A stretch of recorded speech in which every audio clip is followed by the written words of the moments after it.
I'm your host, Grayson Brulte. Welcome to another episode of SAE Tomorrow Today, a show about emerging technology and trends in mobility with leaders and innovators to make it all happen. Today we welcome Seth Chalmers, Director of Traffic Engineering, Dibble. He'll talk about the impact that ADAS systems are having on the future of road safety. We hope you enjoy this episode. Seth, welcome to the podcast. Nice to be here. It's great to have you here. You specialize in traffic engineering. You have a passion for ADAS. There's highs in ADAS, there's lows in ADAS. A lot's changing in the world of ADAS and ADAS technology. What are your current thoughts on ADAS? Well, personally, it makes me a better driver. It saves me from myself.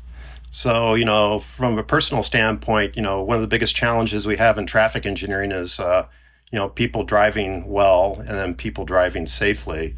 And I think, ADAS helps overcome some of our frailties as humans and makes us all better drivers that will translate into safer driving as well. As ADAS systems become more advanced, consumers become more comfortable or accustomed to using it, do the roads have to change? Is there anything, the intersections change? Is there any road infrastructure that changes, or the road infrastructure continues as normal? Well, and that's, I think, throw it on the automakers and designers of these systems and the developers of the systems. Our infrastructure is humongous. I mean, we have so much infrastructure, it's hard for us to maintain it as well as build new infrastructure. So I really think, the designers need to make their cars fit with what we've got. Now, having said that, there's other things that we can do better. I mean, good pavement markings, good signing, predictable use of traffic control, things that the machines can pick up easily and track and use that information to help us drive or, drive on their own. Pavement mark is interesting. I was just with an association of road builders last week, and believe me, they want the roads nice and they want the paint. And then when you speak to individuals outside that, we don't need that. But then when you speak to the developers, they need it. Why do you think there's this dichotomy between really good painted lines and non-really good painted lines? Does it come down to politics or lobbying? What comes down to that?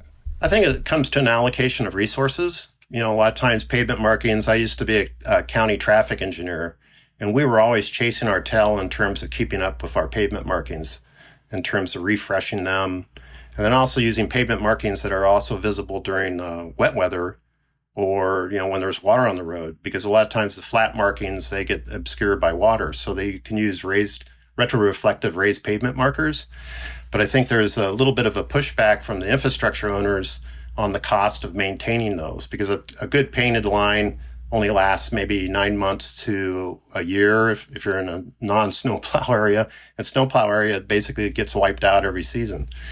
And with the raised pavement markers, they're typically about 2-3 years. And then if you're in a snowplow area, you actually have to recess those in grooves. So I really think the focus needs to be to put the resources to make sure our pavement markings and signs are better maintained. So that's going to mean more resources to the counties, the cities, and the DOTs in terms of maintenance money. And so some of the states have raised their gas tax to match those needs better. But other states, like my state in Arizona, we haven't raised the gas tax since 1993. And that's the money that the agencies use to maintain pavement markings, as well as all sorts of things. The gas tax is now a hot button issue because you factor in electrification, plug-in hybrids. How do they pay for the roads? Because they're actually causing more damage to the roads just based on weight. Oh, yeah, definitely weight. It's scientific reporting. They're based on the weight, and you see the damage that it has on the roads. Well, I think some of the states have been really good at this, and other states are a little behind, maybe my state too. But we need to start charging or, maybe miles use type of fees. There's a lot of use fees out there that they're starting to experiment with because, it doesn't do us any good if we have these great sophisticated cars with all these great systems and we don't have a maintained road that matches that system well. And plus, well-maintained roads are good for human drivers too. So, if it's good for the machine, it's also good for the human typically. You talked about snowy environments, cold, snow plows, salt, all the not so nice things that go into those cold weather environments. You're based in the opposite environment. You're based in Phoenix. I got stuck at the Sky Harbor Airport once because I couldn't believe, never heard this before. It's too hot for the plane to take off. Yeah. What do you mean the plane can't take off? Normally it's the de-icer and it's too cold, but in your airport, Sky Harbor, it was too hot. Does infrastructure have to be built specifically for the certain times of the month where you're over 100-degree heat, where it doesn't melt or doesn't bend? Is there a different type of infrastructure that gets deployed where you are? No, actually, Arizona is very diverse. We have Flagstaff, which is up at 7,000 feet and gets over 5 feet of snow a year. So we do, in Arizona, do have some areas that are not as brutal as it is here in Phoenix, like it's 110 today. But yeah, I think, the technology in terms of pavement and stuff like that is well developed to the point where, it's amazing how well it works under all these different conditions. And pavement design is not a part of what I do, but you look at how they invest in the sub-base, soils and all that, and the pavements work very well. Whereas pavement markings are a little less. Their life cycle is a lot shorter. You can use some durable materials that get you 4 or 5 years, but the majority is paint, and paint is typically like a 1-year product or a seasonal product based on your environment. The environment that you're in, not outside of infrastructure, in vehicles is diverse. Waymo vehicles are operating. They're the largest ODD now. They're going into Scottsdale, going into Tempe. In a very large ODD there, you have Cruise is now testing again. You have spring break kids that come. You have college kids. You have retirees. You have older individuals that are getting ready their kids to have their unfortunate talk with them about giving the license back. And then you got the average regular person in their 30s and 40s that drives. Have you noticed any difference in driving behaviors as ADAS has started to evolve, where more and more vehicles have this technology? Are you seeing more Waymo-like driving on the road, or are you just continuing to see the normal spaghetti pot of everything? Every once in a while you notice, sometimes I've been up at intersections and there's more Waymos there than our regular cars. So that's kind of spooky in a way. It's like, oh, the robots are taking over. But no, I think most of the time when I've seen people using ADAS, it's been on the highway where they're using their adaptive cruise control. You can tell them because they're very consistent in terms of the space in front of them. Their speed is more consistent. They're not jumping and going around. And I've actually had other drivers who are not on ADAS kind of get irritated with me with my ADAS, because it's like, I keep my distance and I start to pass a car on a 2-lane roadway and they all of a sudden zoom up behind me. And it's like, why is this person taking so long to pass that vehicle? Because I'm letting the system do the driving for me. So I'm monitoring it, but they get irritated with me because I'm keeping a gap and I'm going a little bit over the speed limit. So it's, I think, again, that's we're in that transition era where we have the human drivers who want to have ADAS or are looking to have ADAS. We have a lot of human drivers out there, maybe it's 15%, that will never have ADAS and won't let a machine drive for them. And then we're getting these, level 3, level 4 Waymos out there. So it's going to be a messy middle for a while, I think. What happens in that messy middle? Do we become better drivers? Do we become more reliant on our ADAS? I have ADAS and I set it to 4 to 5 car length on the highway. It's a lot better than you get the I could use a word, but I won't. I'll say the not so nice person. They get right up on your tail. What are you doing? Yeah. You could see that there's 5 car lengths. If something happens, I have room for the ADAS system to work, or if I have to manually take over, there's room for me to maneuver. But then this guy likes to get right on your rear. I don't get it. So what is this messy middle going to look like? Well, first of all, we have in traffic engineering, we have what we call the 85th percentile. So the 85th percentile means that 85% of the people will be reasonable, rational drivers most of the time. We still make errors. The other 15% is jump ball. Who knows what those people are going to do? Those are the people who have a tendency to get in high-speed crashes because they're driving really, really fast and stuff like that. So I think that's what the messy middle. We're going to learn a lot. I think we've learned a lot. I'm amazed. When I took my Waymo ride, I was amazed how good the system was. And, it was still awkward and did things that were annoying, like sheeping. Sheeping is when everybody goes in one lane and the other lane is open and there's no reason for people not to use that lane. It's like, we spent all that money to build that lane and you're not using it. That's underutilization of infrastructure. But so I think we're going to learn a lot. I think, the car manufacturers, especially in the ADAS realm, are learning a whole bunch about, what's good and what's bad about those systems. And us as customers are learning what they do and they don't do. And I really think, we certainly should talk about that some more here in this interview. But we need more training. We need more information. We need more standards in the industry on ADAS on the customer side, my side, to say, what does this system do? What does it not do? And what can it do for me? And I think, that we're getting there. As everything, when you're making these tremendous leaps in technology, it takes a while to get there, and it's often messy. You can also use the word consumer education, and we're gonna go into this. We'll play a fun game of tennis here. We'd said Wimbledon, so we'll play a little tennis. What role does YouTube play in this? Because people go on there and they Google it looking for ADAS, and all of a sudden you see inappropriate things that you shouldn't do in the ADAS. You shouldn't take a nap in the back of the vehicle on the highway. That's a no-no. Do you think that's driving some of this misbehavior? Oh, that's cool. I could try that. Well, my sons use YouTube all the time. It's like they want to do something maintenance, and they'll look at it on YouTube, and it shows them how to do it. I'm a baby boomer, so I'm a little bit old fashioned. So I have a tendency to read the mystery manual in your book. What's that called? The owner's manual. The one that you never look at until something goes wrong. It's like, oh, I didn't know that. But I think when I first started out driving, this was in the 70s, we had what they called a simulator, where you drove and you actually got graded in driver's ed on the simulator, how many crashes you got in and stuff like that.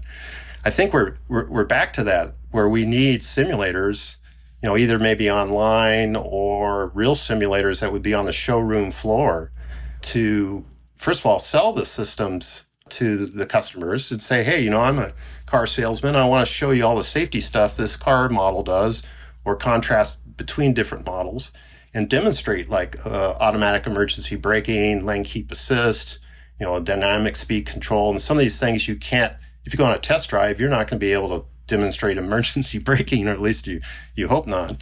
But you demonstrate these things, how they work, and use that as a sales tool to sell the car. And then once you sell the car to them, then you could use the same simulator to train people on how these things work, and the switches and all the settings, because they're getting very sophisticated. I've been doing a couple different test drives. I'm in the market for a new car, and I just go in and I have to sit there for a while to figure out, oh my gosh, look what this, plus all the entertainment settings, so not only do I have safety systems I have to set up, I have all these different preferences I can put into the system as I drive to do all these different things. So it's amazingly, the technology is amazing, but I think we're getting to the point where, we need a little more help trying to use it. But do you think the dealer really wants to do that? It just seems they want to get you in and get you out as fast as possible. Run your credit. Okay, approved. Okay, go to finance. Sign here, pay here. Out the door you go. There doesn't seem to be an incentive. Does this come down to the OEMs offering a financial incentive for every person you train will give you a bonus? Is that what it's going to take? I don't know, because, being on a showroom floor is not necessarily the most comfortable place to be when you're buying a car.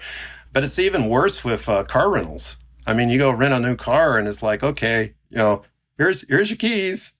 It's like, what does this thing do? And I know they're like the National Safety Council and AAA and, NHTSA have gone out and tried to create some, customer facing information, but I still think it hasn't really penetrated the car selling market in terms of the showroom, where they have the ability to show these systems in the context of some of our national safety goals, especially like the safe system approach, and saying, hey, this is a safer car, and it's going to make you a safer driver.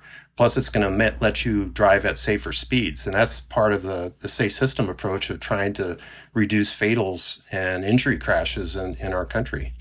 And we need more of those cars on the road if we're going to do that. But then it comes down to the economics.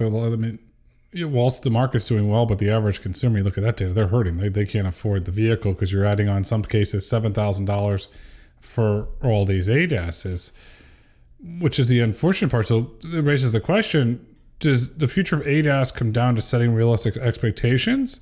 Or do you think autonomous vehicles eventually cannibalize ADAS because you don't have the down payment, you don't have the monthly payment, you're just using your time somewhere in Uber, you're just paying for that, and you're getting all the safety benefits without the potential economic impact? Well, first of all, I think there's a healthy used market now with ADAS vehicles. It's really started in 2016, 17, and you look at some of the Kia and Toyota models. They're very affordable cars with a lot of these systems, especially automatic emergency braking. So I think you need to put priorities on saying, hey, if I'm going to buy a used car, I can't afford a new one, but I'm going to buy a used car. I'm going to look at one that has some of these systems in it and then purchase that. And also at the same time, you need to look at the crash ratings, the rollover, the front end, the overall rating of the car. And a lot of people are driving some of these older cars. I used to have a 1966 VW Bug. Great car, but a death trap, in terms of a crash. So there's the physical factors of our vehicles too. If you're going to own one, make sure it's as safe as you can afford.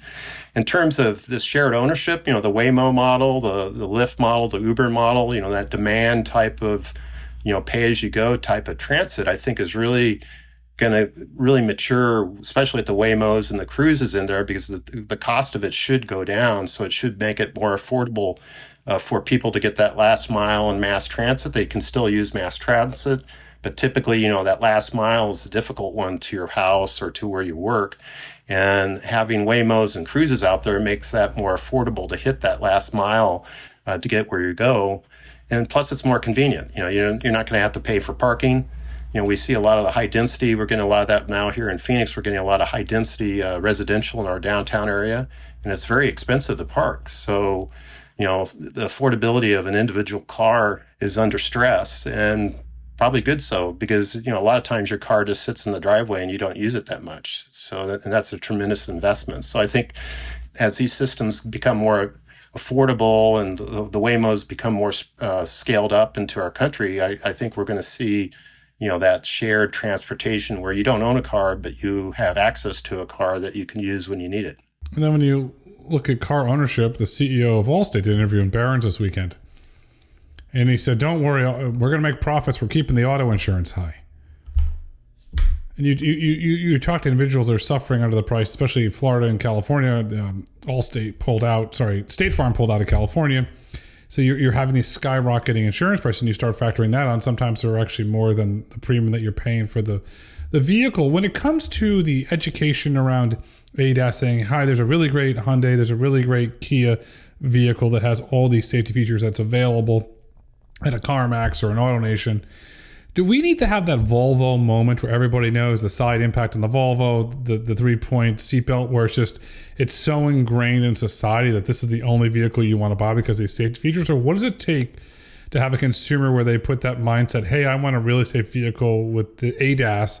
I don't necessarily want the cheapest vehicle. I want the safest vehicle. What has to change to get that mindset? Oh, gosh. I think you just have to get online and go to NHTSA's website and look at all the different models. The Institute for Highway Safety with Insurance, they have an amazing ratings of vehicles on crashes with actual crash tests. And they do different tests than NHTSA. They're a little more rigorous actually on test data. So there's a lot of information out there on what are the safest vehicles, but you have to put it all together. You have to, it's a little bit of caveat emptor in terms of you as a customer to go out and find the ones that you think are the safest and most affordable. And I think when you really look at, the Kia, the Toyota, some of those models down in the lower ends of those models, it's pretty affordable for a new car, but it's still, $36,000 once you get out the door, $32,000 when you get out the door. If the consumer's going to do, let's call it their homework or their research, what kickstarts that? Because your average, not our audience, but your average individual who's in the market for a new vehicle, not necessarily is going to go down this rabbit hole around safety. What do you think has to spark that? Our current U.S. DOT they call the National Highway Safety Strategy, and a part of that is a safe system approach.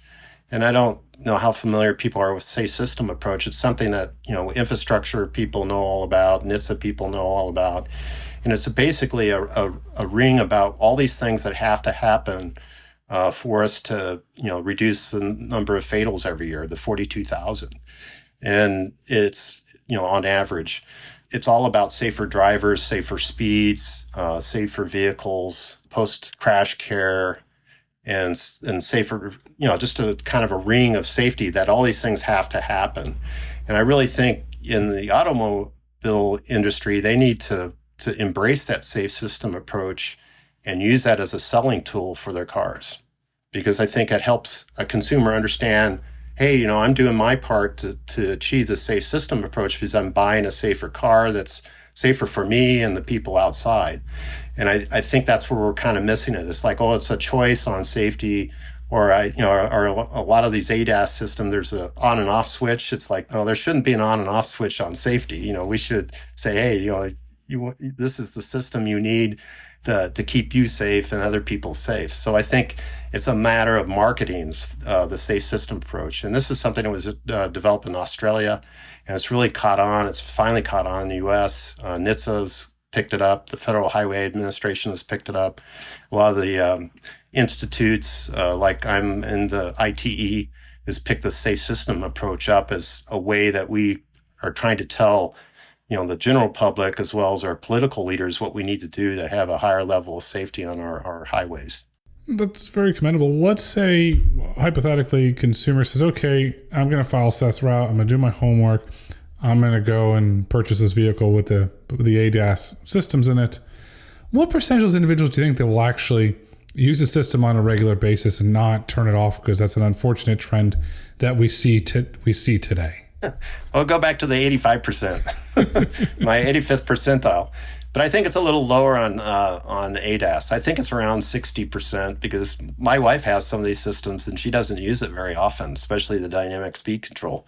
But, the automatic emergency braking, of course, is always there. The lane centering, she doesn't necessarily use that very often. But a lot of her miles on the urban, I use my adaptive speed control all the time even when I'm on urban roads on arterials, because I just like the way it keeps me spaced out in the vehicles. And I think I'm probably a very low percentage. But I think, again, as we get through this messy middle, and maybe when we get out of the other side of the messy middle in the next 4 to 5 years, I think you're going to see a lot more people using these systems. Not only because we have used cars out there with these systems and the old cars are getting cycled out of the market, but I also expect that somewhere along the line that some of these aftermarket conversion kits will come on to either upgrade these systems or add these systems to the vehicles that don't have them. I think Costco had a aftermarket backing camera that you could put on your car for like $100 or something like that. So I think we're going to see a little bit of aftermarket. Depending on, of course, the success of those aftermarkets. But I think maybe if we start doing a little more regulation on some of these things, we'll see them used even more. When you look at outside of regulations, when you just look at the adoption, your Costco shopper, this is Costco publicly filed information, tends to be 40 and older, have a family, multiple kids, or multi-generation, tends to be an older shopper, not your younger shopper.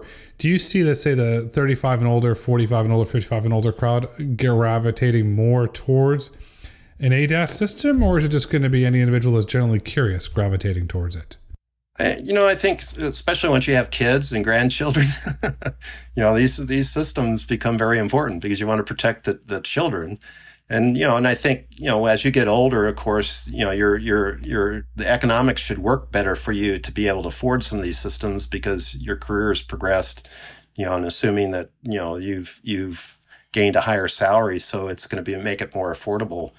But, the one thing I think we see with some drivers, and it's, and I don't have really any data on this, but I've just been told this by other people, is that a lot of younger drivers nowadays are delaying getting their driver's license. They don't feel like they need a car too early, which is good because that's a great way to reduce young driver crashes because, they are not driving. So that, reduces the risk. So, I don't know exactly how that's going to happen, but I think most people, if we did a better job of marketing the safe system approach, I think people would become more aware that they have a part of it to make things safer. It's got to be down to the individual driver, especially with the pending rule that NHTSA has out on the pedestrian automatic emergency braking. I think, we've seen a rise in pedestrians getting hit as well as bicyclists and motorcycles. Motorcycles deaths are on, unfortunately, a steep climb just because more people are buying motorcycles. And I think they're buying motorcycles because it's an economic issue in terms of transportation. So that means there's going to be more exposure. So we need these systems on these vehicles to help people not, run into motorcycles as well as pedestrians. We'll make it safer. And then if you look at the natural aging process as we get older, you peak at some point and they start to decline as it comes to driving. What impact on older individuals that don't have the reaction time they might have had in their 40s and 50s do you see ADAS having on the driver? Will that help that one incident, that one time that potentially saved their life or an individual, a vulnerable road user's life? Or what impact do you see that ADAS having on those older individuals that their senses are not as strong as they used to be? Well, I was the Pima County traffic engineer for 6 years, and we had a tragedy happen down in Green Valley, which I think is it's a tragic story, but a good story to show you how automatic pedestrian emergency braking might work for an accident. There's a little old lady. She drove to the supermarket once a week, and she went to church every Sunday. And on her way back from church on Sunday one time, she was driving along, and this lady crossed the street in front of her in an area that, pedestrians shouldn't cross. And she ran right over the lady and killed her. And later on, we found out that she had dementia.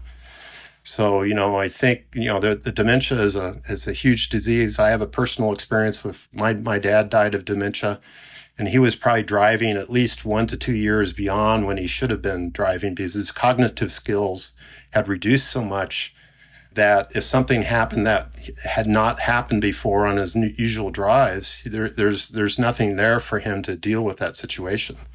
So really ADAS is great on dealing with that dementia or, that decline and that reaction distance or your reaction times. And really, you don't want someone to have a tragedy like that. This little old lady, great person, and here she's dealing with this tragedy towards the end of her life that was totally preventable if she wouldn't have been driving, or if we had a braking system that would have caused her to brake before she hit the person. So I think it's going to be great for aging America, especially now. I'm 65 and I'm becoming one of those people. So it's like, oh wow, I can maintain my mobility and I don't have to worry about crashing or even a nuisance crash is a nuisance. You run into the back of somebody. You're looking at $3,000-$4,000. You have to file a claim. Your insurance rates might go up. All these things that happen, even on these property damage only crashes. So I think those ADAS systems, and I know my emergency braking prevented me from having a slow speed rear end crash once. So it was like, wow, that just to me leverage that investment in that safety technology there alone.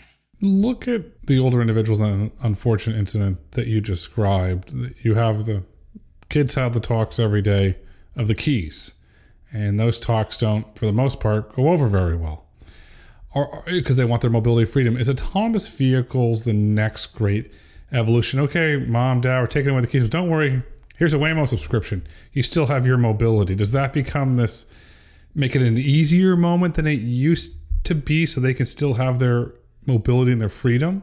Absolutely. It's really, whether it's a Lyft or an Uber, and we talked about that earlier, being scared of the human driver. Well, if you have a robot driven vehicle, you don't have to worry about, the human driver. And you don't have to talk to anybody. If you're shy, the Waymo is the car for you. So I think, I think it has a lot of potential, not only for older people, but people with disabilities, that, who are still mobile, but they can't drive. So I think, there's just all these possibilities. And I think, my biggest worry about Waymo and Cruise is, how do we scale it up? I mean, you think about, you look at high definition mapping and all these different things that these systems have to account for. And I'm sure we can accelerate it once, the systems are tested out better. But scaling it up for the whole country might take, I don't know, 10, 15, 20 years to get it spread out. So, we're going to have to deal with the humans for a long time here. We are. It eventually it will scale. I won't give a timeline on when it will scale, but when it does scale, do you see any positive impact on mental health and well-being? Because they're not going to, these individuals that are unable to drive are not going to be trapped in their abodes? Oh, yeah.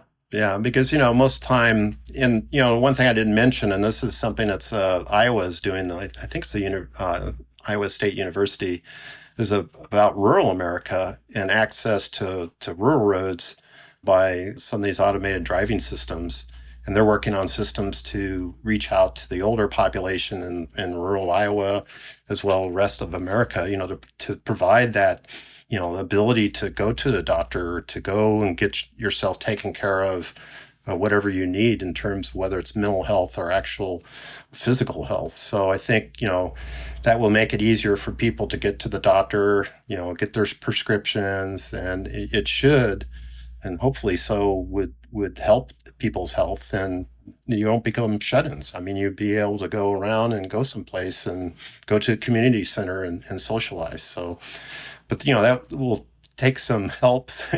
So the next thing we're going to do is, have people, volunteer groups that would help people utilize Waymo and set it up so the Waymo can come and get them, and they understand what they have to do in terms of using that form of transportation.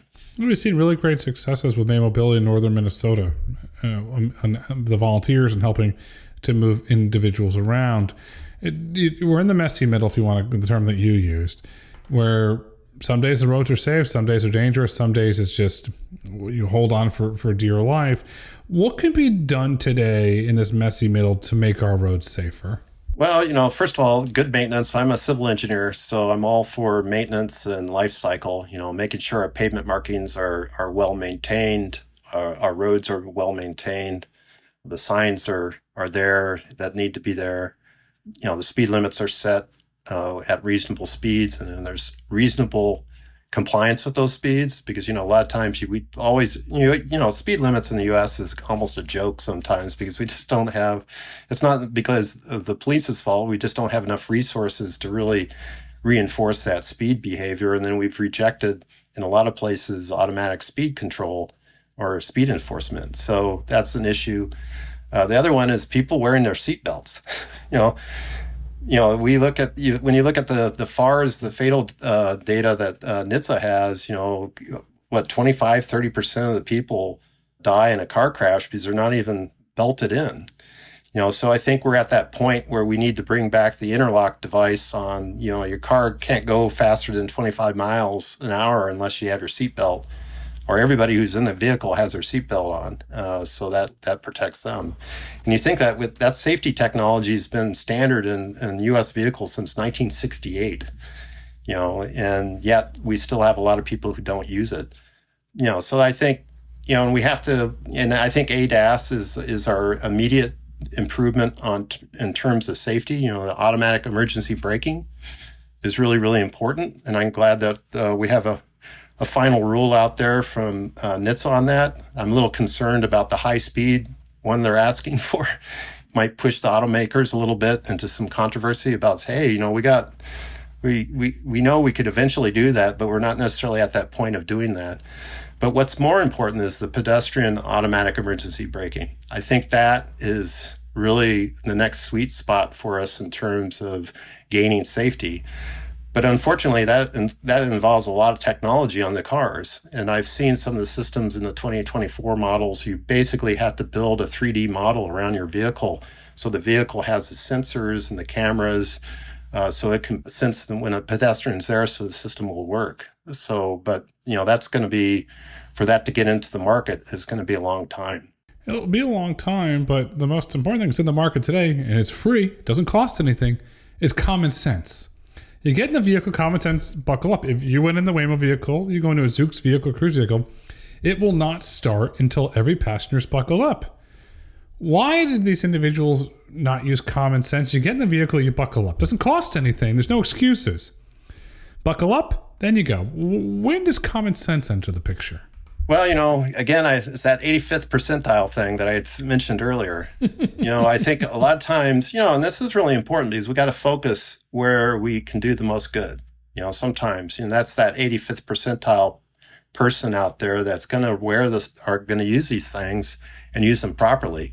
That other 15%, in a way, we have to look at these systems as protecting ourselves from that other 15%.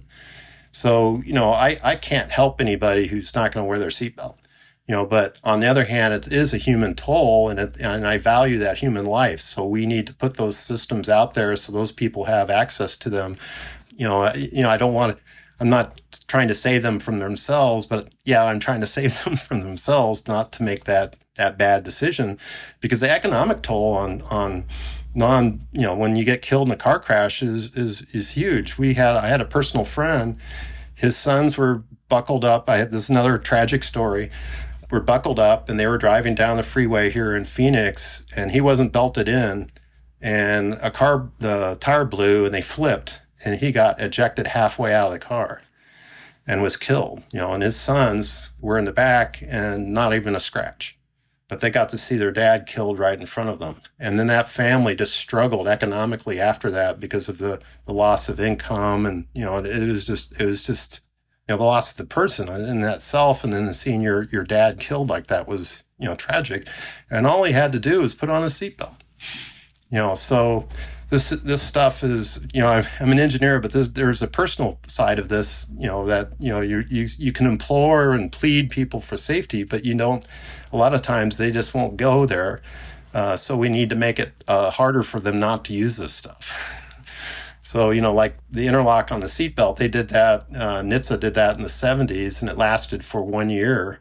And, then Congress repealed it. So, it was like, well, I don't need to be required to use a seatbelt. That's my choice. But on the other hand, that choice has dire consequences to not only that family, but really our country in general, because a lot of people die that shouldn't die.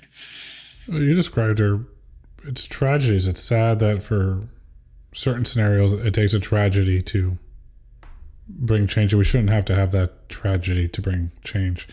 Seth, in your opinion, what does the future of road safety look like? Well, we kind of went over that already. I think ADAS, then it becomes part of the federal motor vehicle safety standards, the emergency braking, the pedestrian emergency braking. I'm not going to get into the controversy about what speed that applies to. The, advanced lane keep assist systems that actually steer, because a lot of the fatals and crashes are on rural roads. I mean, about half the fatals are on rural roads. And I think as infrastructure people, we should set a national goal to say, I want at least a 2-foot paved safety shoulder on every rural road in America in 25 years or something. And the reason I say that is Alabama DOT did a study, about 5-6 years ago, or maybe longer ago, that showed that one of the biggest bangs and safety bucks for human drivers, unassisted human drivers, was to add 2-foot safety shoulders to rural roads that have no shoulders. Because, basically what happens on a road departure crash, if you don't have a shoulder, and let's say you just drift off and all of a sudden your wheel goes off, and you go off the road, chances are it's not going to be good because there's a ditch there, there's a tree there, there's a rock there, there's a fence post or something there that you'll run into or you'll flip. And there's a lot of single vehicle crashes. So I think the advantage of that 2-foot wide safety shoulder is it's good for the human driver, but it also will help the advanced road keep assist systems see that edge of the road and keep you on there. And it gives us the system a little room to correct the steering. So that's one way for rural roads.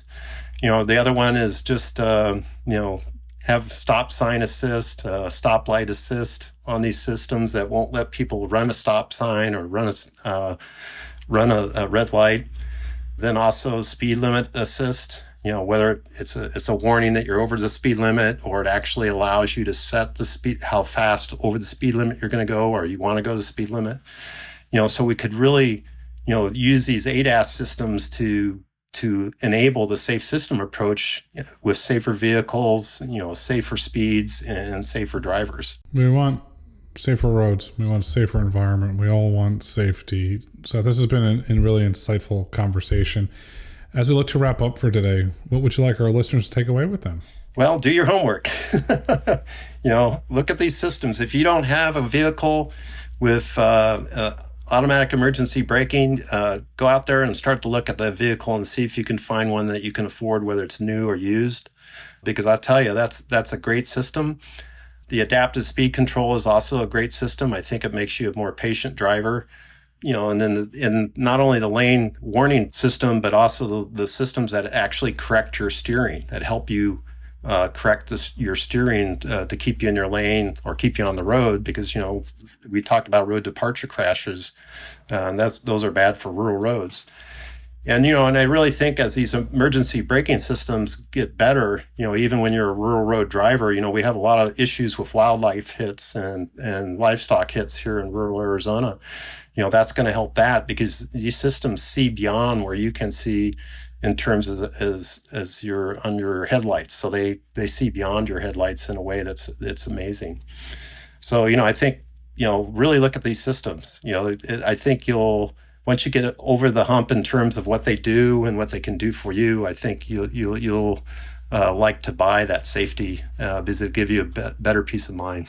Do your homework, sit down to your computer, start with a simple Google search. Today is tomorrow, tomorrow's today, the future is safe roads. Seth, thank you so much for coming on SAE Tomorrow Today. Great. Nice conversation. Thank you for listening to SAE Tomorrow Today. If you've enjoyed this episode, please kindly rate and review on your favorite podcast platform. Your feedback is invaluable to us as we work to produce world-class content. Be sure to tune in next week when we discuss curb management and infrastructure as it relates to autonomous vehicles. SAE International makes no representations as to the accuracy of the information presented in this podcast. The information and opinions are for general information only. SAE International does not endorse, approve, recommend, or certify any information, product, process, service, or organization presented or mentioned in this podcast.